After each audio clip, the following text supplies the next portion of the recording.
আমাদের ভারত এবং চীনের জন্য খুবই ভালো হতে চলেছে। তো এখন যেটুকু জানা যাচ্ছে এই আলোচনাতে মোটামুটি 5টা জিনিস কনফার্ম হয়ে গেছে।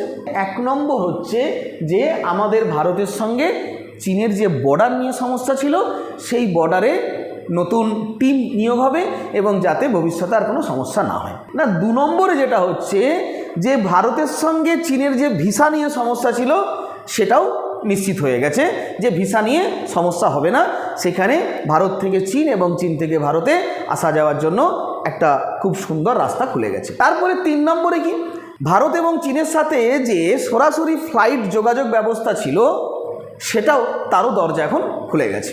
8 নম্বরে আমাদের ভারতের সঙ্গে চীনের যে ব্যবসায়িক পথ, অর্থাৎ জলপথে নয় স্থলপথে যে ব্যবসায়িক রাস্তা ছিল বা পথ ছিল সেটাও এখন খুলে যাচ্ছে। তো তার মানে চীনের সাথে আজকে ভারতের ব্যবসায়িক দিক থেকে আর কোনো বাধা থাকছে না।